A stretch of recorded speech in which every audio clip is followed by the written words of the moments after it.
صباح الخير الخوت. اليوم ان شاء الله كنصور لكم من ازرو. المهم اللي بغى يجي لازرو راه من مكناس ب 700 ريال في الطاكسي، يعني تقريبا 700 الي 700 روتور. بالنسبه للاجواء دابا كطيح شويه الشتا، وكيف كتشوفوا الجبل راه كاين شويه ديال الثلج، وغالبا الثلج راه كان كيطيح بالليل. ولا قوة الله اكبر. انسكت على مثال الاذان.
لا اله الا الله.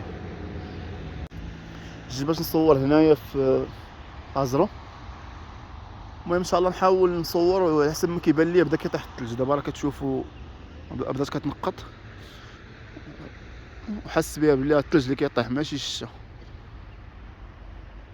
نتمنى يطيح الثلج بزاف باش نحاول نصور لكم اكثر ويكون واحد المنظر اللي زوين.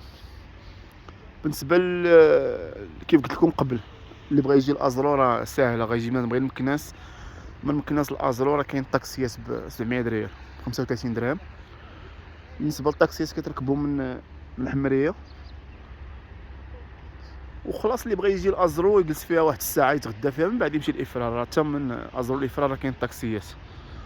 كيف كتشوفوا راه المحطه ديال الطاكسيات راه كاينه هنايا في ازرو. وبالنسبه لحال دابا سولت قالوا لي الطريق مقطوعه على الافران، وعاد عرفت علاش مقطوعه، لحقاش بدا كيطيح الثلج. ما حدو كيطيح هنا الثلج، يعني راه في افران ديجا كان كيطيح البارح ولا كان كيطيح في الصباح. خلاص الجو زوين ديال بصح.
المهم طولت لكم الفيديو باش الواحد يتمنظر ويشوف، حيت غالبا الانسان راه غادي يجي لهاد ازرو حيت قريبه، ماشي شي بلاصه اللي بعيده اللي غتلقاو صعوبه باش توصلوا ليها، وبلاصه زوينه الصراحه تستاهل تجيو ليها. خاص البلاصه فين تجلسوا، كاينين لوطيلات، كاين القهاوي فين تجلسوا تقهواو، البلايص ديال الماكله بوجودي. المهم بحال كاع المدن تقريبا، ماشي زعما شي مدينه اللي نائيه ولا شي مدينه اللي بعيده توصلوا ليها. واللي زوين فيها هي قريبه وكيطيح فيها الثلج هذه شي حاجه اللي صراحه زوينه. واخا كيف كتشوفوا راه قريبا مكناس، ومكناس ما كيطيحش فيها الثلج، اما بينه وبين مكناس واحد الساعه وربع ولا ساعه و10 دقائق. الانسان يجي لمكناس يدور فيها شويه من بعد يجي هنا لازرو.